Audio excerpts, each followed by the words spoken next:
Welcome to the Deep Dive. Today, we're navigating the complexities of the 2025 Singapore budget. The one Finance Minister Lawrence Wong presented back on February 18th. Exactly. And this plan, it's really about setting Singapore's course through some, significant global uncertainties. Yeah, you're talking about rising costs, which everyone feels, economic volatility, tech disruptions, all that. Plus the whole aging population issue. Right. So our goal in this deep dive, cut through the jargon, get to what really matters for, our listeners. Right. We've been digging into the official 2025 Singapore budget document itself. And what stands out? Well, it's striking how it tries to balance immediate support with a real focus on Singapore's long-term future. So two core aims then. Pretty much. First, really energize business growth, think tax benefits, funding. Okay. And second, invest in the future. Infrastructure like, say, the Changi airport expansion, building a sustainable economy. Got it. Okay, let's dive straight into how this budget supports businesses. That seems like a big piece. It definitely is. So one immediate thing is the corporate income tax rebate, the CIT rebate, and a cash grant. How do those work? Certainly. So for the year of assessment 2025 that relates to income earned in 2024, just to be clear, Right. companies get a 50% rebate on their CIT. 50%, okay. And on top of that, there's a $2,000 CIT rebate cash grant. But there's a condition for the cash grant. Yes, they need to have made CPF contributions for at least one local employee in the 2024 calendar year. Excluding shareholder directors, I see. Exactly. So it really targets companies with local hires. Makes sense. Yeah. Designed to support companies employing people here. Mm-hmm. Is there a limit, a cap on how much they can get overall? Yes, there's a combined cap. The total benefit from both the rebate and the cash grant can't go over $40,000. $40,000. The budget actually gives a pretty clear example. Oh, good. Let's hear it. Okay, imagine a company owes $30,000 in tax, and they employed at least one local worker. Yeah. They'd first get the $2,000 cash grant, straight up. Then their 50% CIT rebate on the $30,000 would technically be $15,000. Right. But because they already got the $2,000 cash, that comes off the rebate amount. So the rebate itself becomes $13,000. I see. So the total benefit is the $2,000 cash plus the $13,000 rebate. Exactly. $15,000 total benefit for that company. Okay, that does sound like a decent immediate boost for quite a few businesses. Mm-hmm. Another big support area mentioned is the progressive wage scheme, the PWS. An increase there. Yes, and this really shows the government's ongoing push, to lift wages for lower wage workers. So how are they helping businesses manage the higher wage costs? Through the progressive wage credit, the PWC, the co-funding support from the government is being increased. How much? It goes up to 40% in 2025. 40%. Then it settles back a bit to 20% in 2026. It's sort of a phased approach to help employers adjust. Right, makes sense. And who qualifies for this extra PWC support? What about the employees? There are specific criteria. The employee's average gross monthly wage before the increase had to be $3,000 or less. Okay. And after the increase, it can't be more than $4,000. Got it. And the raise itself? Has to be at least $100 per qualifying year. And if the company sustains that higher wage... They have the co-funding for longer. For 2 years, yeah. The budget lays out the increase pretty clearly. An extra 10 percentage points for 2025 and an extra 5 for 2026. Okay, moving on then. The budget also seems keen on supporting international activity, extensions for internationalization, M&A schemes. What's key there for businesses thinking globally? Yeah, this is definitely looking forward, positioning Singapore businesses for growth outside the country. Like the Market Readiness Assistance Grant, RA. Exactly. That's been extended to March 31st, 2026. But the interesting bit is the enhanced grant cap. Which is? It's now capped at $100,000 per new market. Per market. That's different. It is. It kind of suggests a shift, maybe, instead of spreading thin across lots of places. They want companies to focus more, make a bigger splash in one key market. That could be it. So if you're planning to go overseas, maybe this means doing deeper homework on one place rather than, trying several at once. Interesting angle. What about other international activities, like investment development? Well, the double tax deduction for internationalisation, DTDI, that's been extended quite significantly. How long? All the way to December 31st, 2030. Wow, that's a long runway. It gives businesses much more certainty for planning long-term strategies, right? It offers a 200% tax deduction on certain qualifying expenses. Like market expansion costs. And investment development, yes. Enterprises G is going to release more details on this by Q2 2025, so keep an eye out. Good tip. Mergers and acquisitions, another growth path. What's the support there?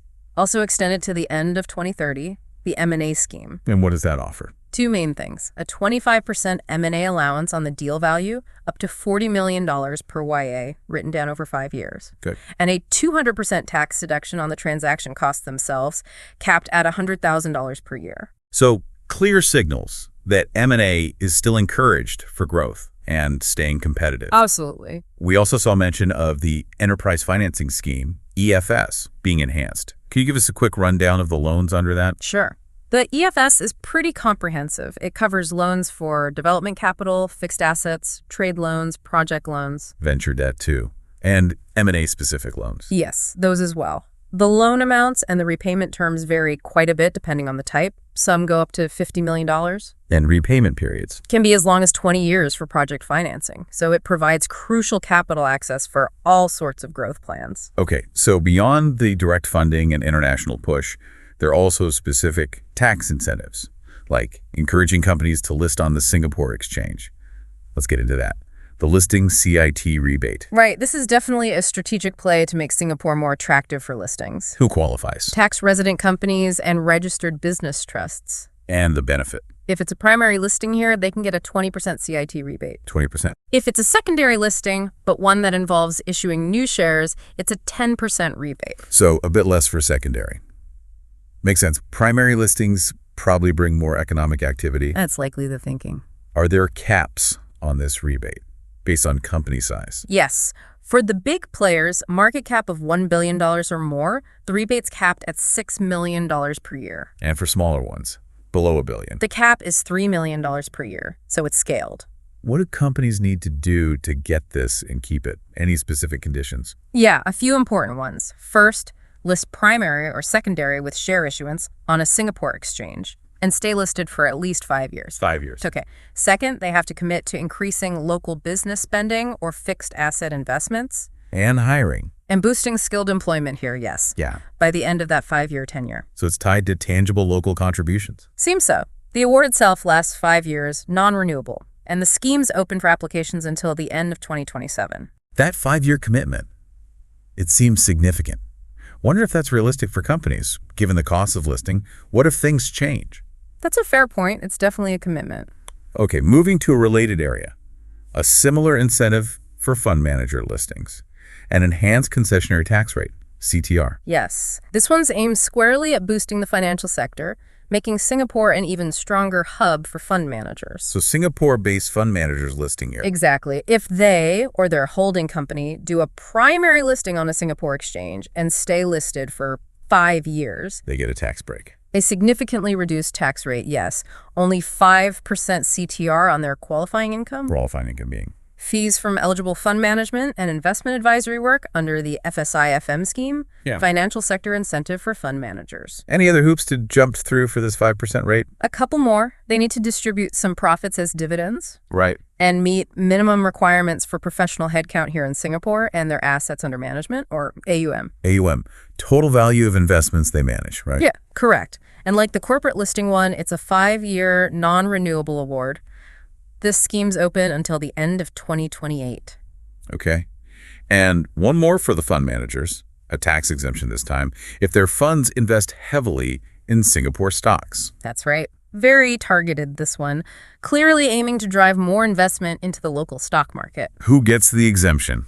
Again, Singapore-based fund managers who already meet the existing FSI-FM headcount and AUM rules. And the exemption is on their qualifying income, their fees. Yes, fees from fund management and advisory, but the funds they manage have to meet specific criteria related to Singapore-listed equities. The conditions for the funds, what are they?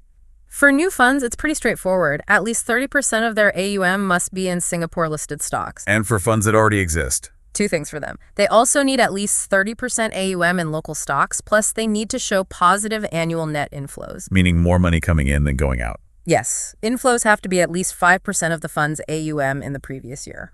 Okay, so they need to be growing and investing locally. That seems to be the requirement. And again, 5-year non-renewable award, open until end of 2028. All right, let's switch gears a bit. Measures impacting individuals directly. The personal income tax rebate. That sounds like good news. Absolutely. A bit of help with the cost of living. All tax-resident individuals get a 60% PIT rebate for YA 2025. Based on income earned in 2024. Correct. 60% is quite a chunk. Is there a limit on the actual saving? Yes, it's capped. The rebate maxes out at $200 per taxpayer.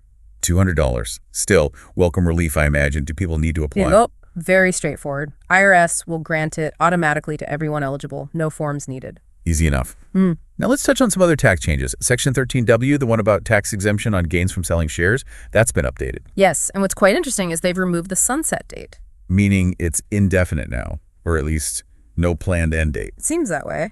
Suggests a long-term strategy to encourage investment, make Singapore attractive as a holding location. And enhancements too, kicking in from 2026. Right. 2 key ones. First, they're expanding what qualifies. Gains from selling preference shares, if they're treated as equity on the books, will now be eligible. Okay, broader scope. Second, the shareholding threshold, currently you need to hold 20% for 24 months. They'll now allow assessing that on a group basis. More flexibility for complex company structures. Exactly. And just for context, what were the old rules again? Minimum 20% holding for 24 continuous months before the sale. And the sale had to happen between June 2012 and the end of 2027. And it applied mainly to ordinary shares. Got it. Okay, another extension. The Land Intensification Allowance, LIA scheme. Right, extended to December 31st, 2030. This one encourages developers to redevelop industrial and commercial sites more efficiently, get more out of the land. And the allowance itself. Currently, it's a 25% initial allowance on the qualifying capital spending for the building. Plus an annual allowance. Yes, 5% annually over 15 years, starting from when the temporary occupation permit is issued. Subject to conditions, of course. Any specific enhancements mentioned yet? Not the fine print. BCA and EDB are expected to release more details by Q3 2025. Okay. On the flip side, looks like one concession has lapsed. The withholding tax break for non-resident mediators and arbitrators. That's correct. That concession, where their income was taxed at a lower 10% rate, expired at the end of 2027. So back to standard non-resident rates for them now. Yes. The budget also tweaks CPF contribution rates for senior workers. What's changing there? Yes, this is part of the ongoing effort to support older workers. From January 1st, 2026, the rates for those aged 55 to 65 will go up. Both employer and employee contributions. Yes, and importantly, all the increased contributions will go directly into the employee's retirement account, the RA. Boosting retirement savings.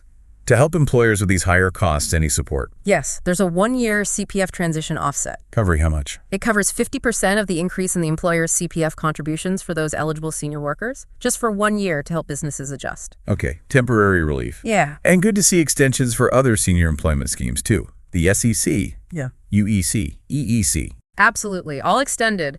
The Senior Employment Credit, SEC, now runs until the end of 2026. Okay. The Uplifting Employment Credit, UEC, for lower wage workers, that's extended quite a bit to the end of 2028. And the Enabling Employment Credit, EEC, for hiring persons with disabilities. Also extended to the end of 2026. It shows a continued commitment to an inclusive workforce. Definitely. Finally, one new item mentioned. A tax deduction for cost-sharing agreements, CSAs, related to innovation. Sounds relevant for R&D. Yes, this is quite significant for promoting innovation and collaboration. How does it work? Basically, payments a company makes under an approved CSA for innovation activities will be 100% tax deductible. And a CSA is just an agreement between parties to share R&D costs and risks. That's the idea. Sharing the expenditure on innovation, ADB will provide the full details and how to apply by Q2 2025. So companies doing collaborative R&D should watch for that. So, wrapping up our deep dive into the 2025 Singapore budget. It really feels like the government is, well, juggling quite a bit, navigating global issues while focusing on key local priorities. Yeah, you see that thread throughout: support for businesses, both now and for future growth, pushing internationalization, investing in the economy's future, and providing some help for individuals, too. It's a strategy trying to tackle current headwinds while building for the long term. Precisely. It's a pretty comprehensive approach. Hopefully, we've given folks a good overview of the key changes and initiatives today. Right. We've covered a lot of ground. So maybe a final thought for our listeners to chew on. Right for it. Considering all these measures, the support, the incentives, the shifts, what do you see as the biggest opportunities or maybe the biggest challenges for Singapore in the next few years? And, how might these changes actually impact your own situation, your business, or just the wider economy? Good questions. And of course, for the full picture, the official budget documents are always worth exploring further. Indeed. Thanks for joining us on this deep dive.